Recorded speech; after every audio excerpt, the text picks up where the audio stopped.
10% of men are sleeping with 90% of women, while the rest get no bitches. Our society is so cooked that a quarter of internet searches are for porn. Last month, a third of Americans watched it, and over 90% of children aged 8 to 16 have gooned to a Bella Danger before hitting high school. It's literally Weimar, Germany, or Weimar, however you pronounce it. 14 billion is spent annually on porn, the same amount the US spends to fund foreign aid. If you started saving 100k annually 140,000 years ago, you'd only now reach 14 billion. Back then, elephants didn't even exist, and your ancestors looked like this. Now imagine them looking down at a young man with his willy out gooning to fake taxi. After that, he visits Black and then Brazzers. Nothing done all day because he was stroking it before he even got out of bed, and now he has no drive to pursue his goals. The part of the brain that urges him to pursue his goals is super fried from the overload of chemicals caused by the harmful pursuit of digital pussy. In fact, it's so fried that fake taxi doesn't cut it anymore. He needs something more stimulating, something more extreme, and that's when he reaches his lowest point, COD points. Not everyone can relate to the beta male where you're literally gooning to little people, but it's a possibility from excessive gooning. I know you want to stop because you clicked this video, and I have a solution for you and a treat at the end, so make sure you keep watching. Even if you can't ever fathom, never in a million years, making eye contact with the devil in this way, it might still find its way to you. Why? Because I thought the same thing too, but I was wrong. I started like most young guys when I was 11 or 12, and honestly even younger. I was searching up pictures of hot girls, pretty girls, and tame shit, like nothing, not super explicit material, but you know how it went, right? Like we were both you guys remember how that shit went. It doesn't do the job anymore. So you start watching kissing pranks on YouTube, and then soon that doesn't cut it anymore. So now you're looking at pictures of fully nude titties. And I remember I was 12 when I searched up boobs for the first time. I never really knew what they look like. And then vanilla pictures of boobs don't cut it anymore. So now I'm looking at fully nude pictures of women, and soon that doesn't do it anymore. So now I'm on the hub. The hub. The devil has his finger inside my ass and I can't get it out. I won't forget, I remember I got scarred looking at pussy. I just turned 12. I was in my parents' bedroom. It was in the evening. I was laying down in their bed. They were probably in the living room or something, I don't know. And I had my shitty Samsung tablet in one hand and then my willy in the other. On the tablet, I remember watching as the cameraman zoomed into the pussy for the thrust cam. I was in shock and disgusting, bro. That was the first time I saw pussy. It's not natural for a 12-year-old to know what a woman's genitalia looks like. Never mind a man ramming his meat inside of it. It was disgusting. I never thought it would look like that. It was gross, it was wet, it was strange looking. The pink contrast with a tan skin. It looks like a 4th degree stab wound. It's been so many years and I still remember it. I'll be turning 20 soon, and I still remember these 15 seconds so vividly from when I was 12. Think about the 90% of the other kids that seen this type of shit. And by no means am I trying to throw shade at the ladies or their pussies. This is what went on in the mind of a 12-year-old who had never seen anything like this before. It was so vivid, it was so disgusting, I just had to take a break from it. Because I was literally scarred, bro. I was looking at pussy and it was fucking disgusting looking. And at that time, for the first time, I had removed the devil's finger from my ass. But time went on, I turned 13 and I started with watching vanilla stuff again. I was looking at Instagram models and the devil's back. The cycle started again. Before you know it, I'm looking at lesbian threesomes. By now, you probably noticed a pattern. Every time I go back, I watch something more intense than the last time. This is because I'm getting desensitized over and over again, and it's hard to just go back to the old days where I looked at pictures of boobs. This is because of dopamine. When you do anything, when you want to get something done, when you want to pursue something, it could be anything, by the way. Taking a shit, driving to work, doing dishes, a chemical in your brain is released to motivate you to get that done. Some people think it's like, yeah, it's a happiness chemical. It's not. It's a chemical for motivation and anticipation. But it's one of the 4 main chemicals that result in happiness. It plays a part in it, but it's not like the fucking main thing that makes you feel happy. It works by transmitting the chemical into its respective receptor, which receives the chemical, which receives the chemical. Things that yield a high reward release more dopamine because there is more motivation to get that thing done. Things that yield a high reward also release higher. Bro, my bad. I've been drinking fucking energy drinks and I'm like fucking fried right now. Things that yield a high reward also release higher levels of dopamine. This is because you have more motivation to get the fast, quick, easy pleasure. Huge amounts of dopamine is released when you watch porn because you experience the most intense feeling of ecstasy in 3 to 5 minutes, because that's how long you probably last. Soon that same material is gonna get boring and you're gonna need more stimulation. You're gonna watch more intense things over time because you need novelty, bro. We need novelty. But since your brain is getting fried from this brain melting porn that you're watching, other things in life don't release as much dopamine. It's harder because you need a fuck ton of dopamine to just get to do something, you know? So the other areas of your life are gonna feel much less rewarding, including sex. Sex feels less rewarding to porn addicts. It's fucked up. It's not supposed to be that way. When you overstimulate the reward system to such a degree, it trains the brain to seek out short-term cheap gratification as opposed to long-term fulfilling gratification, because long-term is just harder. This weakens the prefrontal cortex's ability to regulate impulses, creating a loop of destructive behavior that makes it harder to experience joy. It sucks so bad that there's a name for it called hypofrontality type shit. Imagine a habit that's so bad it literally makes you less human. Because in my opinion, people who can't control their impulses are less human. Low impulse is an animalistic trait. Imagine a habit so bad that it makes you less human. Because in my opinion, people who have low impulse controls are less human. Low impulse control is a animalistic trait. And if you're watching a fuck ton of porn, you're bastardizing yourself. And it's not just low impulse control regarding porn, bro.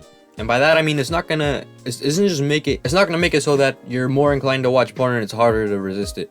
It's low impulse control in all areas of your life. You're more likely to chase cheap gratification everywhere. You're more likely to eat that cookie, which you know ain't good, spend money on stupid fucking things, and waste several hours on video games when you could be doing what I'm doing. Even in more extreme cases, it can make you more likely to be a rapist, because rapists have poor impulse control. You're more likely to grope innocent women. Pair that with your damaged dopamine receptors, you have an actual recipe for disaster. But it's more like a recipe for a sex offender. Studies show that you can be inclined to act out what you see on the screen. If you're desensitized as fuck and start watching some illegal shit, and you pair that with your low control of your impulsive thoughts, you will do some bad shit. Devil will not rest until your asshole is so loose until his fucking fist fits inside. But all hope isn't lost, as there's people who have been able to quit heroin and cocaine and other drugs, and porn is just another drug. Someone that's addicted to drugs can't quit cold turkey. It's hard. You wouldn't expect a heroin addict to just quit one day and just never touch that shit again. Like very rarely you'll ever hear some fucking addict be like, okay, no more heroin, guys.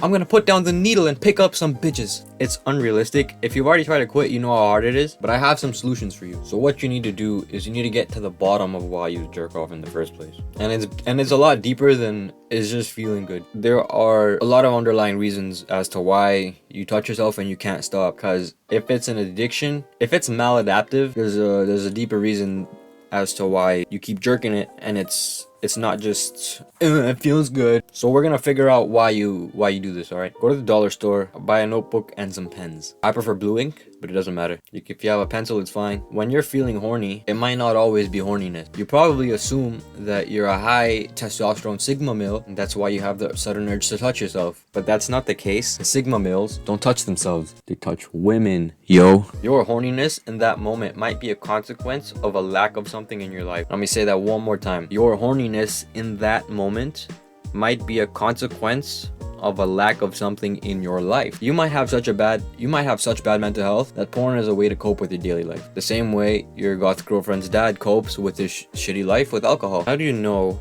what's causing your bad mental health? Find that answer on paper. The next time you feel the urge to jerk off, just write down what you're feeling. I want to masturbate because I feel X. And I know it sounds gay, it sounds fucking stupid, but bro, I practice what I preach, okay? I got this fucking journal and I write shit down, and this shit is so fucking good, and it's the most underrated method on the fucking planet because it takes out all the delusion, it takes out all the bullshit. Okay, this is like this shit right here. This is a therapist. Okay, that's how I see it. So I want you to write down. I want to masturbate because I feel X, or I can't stop masturbating because I feel X, because of X. Doesn't matter, you know. You gotta fill in the value of X yourself. You might have seen a thirst trap and just felt like stroking it. It happens. It's common. But try to resist and write down how you feel. Sometimes, you know, you just feel like yeah, oh, well, I'm missing out on a spasm and this bitch on Instagram's got really nice legs. I really feel like the need to come, and it's fine. It happens. You know, don't beat yourself up. I touched myself this morning. I'm not joking. We also want to try writing this down when you're not horny, okay? When you're by yourself, there's no one around you to fucking look over your shoulder and read this shit. Write it down. Write down why you want to beat it. Write down why you think you can't quit. I'll tell you why. And you can write a few pages. I have shit written down in here. I could read it out, but it's really fucking long. As you can see, let's see where I wrote it, bro. The camera won't focus, but I can't. Yeah, it's whatever. I have it written down on the side. I have it written down on my laptop anyway, but write down why you want to beat it. I used to beat it. I have it written right here. I have it.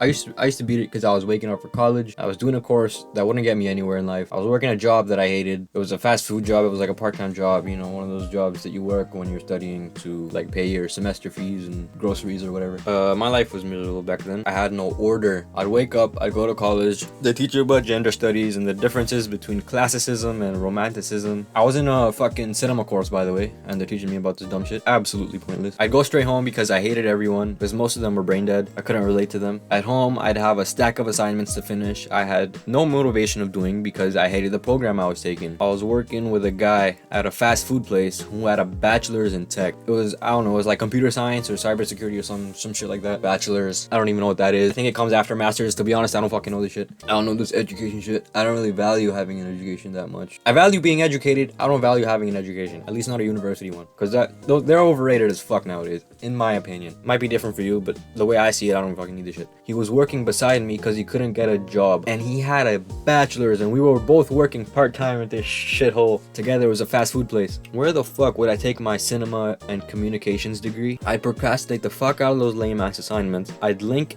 an essay that I've written in college if you want to see how unmotivated I was to finish school. I wanted to pursue business or YouTube or something of that sort. Instead, I'd fap thinking about how shitty my life was, and I'd feel shame. I want to pursue business or YouTube or something of that sort. Instead, I'd fap about how thinking my shitty life was, and I'd feel shame, so I'd bury that shame by going to the nearest dollar store, buying a can of barbecue, Pringles, and Pepsi. I'd launch the Xbox app on my laptop and run up GTA 5 on Game Pass, each time reminding myself of how much I regret paying the subscription because it's such a waste of money. And I was a student back then, you know, $20, it's like $20, it goes a long way. Since I'd feel a bunch of shame that day, like basically all day, I wanted to get that temporary feeling of pleasure, so I'd beat my shit again. I did that for so long, I needed a solution. I dropped out, and I came to that by journaling and asking myself why I kept fapping. It was a huge problem because I'd always feel unbearable shame. Fapping was a consequence of my shitty life. It was a coping mechanism. I was writing that I fap because I felt bad for not doing any of my assignments. I don't do them because they're a waste of time and brain power. They're a waste of brain power because getting good grades and a degree in my field of study is a path to being homeless. The best decision I could have made was dropping out, and that's what I did. I have zero regret. I dropped what was holding me back, and it's a great feeling. That was my problem, and I had found the solution. The fapping decreased, and so did the shame. Life was good, it was much better. So you need to journal your problems, and through journaling your problems, you'll find your solution. You write down what your problems are, and naturally your brain you'll start to write, you know, is it this, is it that? You'll start to get it out on paper. You can just think about it in your head, but it's not that effective. Getting your ideas out on paper really lays everything out in front of you. Because when you're just thinking in your head, it's just a bunch of garbage. It's all congested up there. One thing links to another, but nothing really connects. Over here, you can make sense of it all. Don't let your brain say, I don't want to do that shit because it's lame as fuck. Your brain is weak and it's possessed by the devil, okay? It wants you to fap. It got you to the shithole that you are in right now. The solution I provided prevents this habit. If you really want to stop, you have to give this a shot because you're too addicted with what the next step is. If you really want to quit the shit, well, once and for all, you have to try to journal, okay? You have to try to journal. You're too addicted to reason with what the next step is. You are so addicted, you'd probably jerk off the same night your mom died. No joke. There's a method of shining light on things you don't normally see, and only by shining light, you will be exposing how ugly the monster is in the shadows. I know that sounds like fucking top 10 Sigma quotes, but bro, trust me, like, this shit is, like, I'm not bullshitting you. Journaling works, man. You can't kill what you can't see, you know what I'm saying? You could try to give that a shot, or you could listen to your porn-addicted brain and touch kids. It's your choice. So here's the treat I have for you. Click the link in the description and scroll down to number 48. You will see a list of studies of normal people just like you who have gotten bored and have gotten desensitized to the usual stepmom caught me jerking off videos and jumping genre to genre, eventually getting caught gooning the kids. Just read it, cause maybe some of these people you could relate to. They explain what got them to be viewing the filth that they're viewing, and perhaps you're trotting a similar path as them. Shit, man, that might help you quit. Like and subscribe. Sorry for being jittery. I just had like an energy drink. I don't drink that shit. My brain is I'm fucking shaking, bro. I don't drink that. I don't like caffeine, man. I just needed it though because I was feeling sleepy. Have a nice day.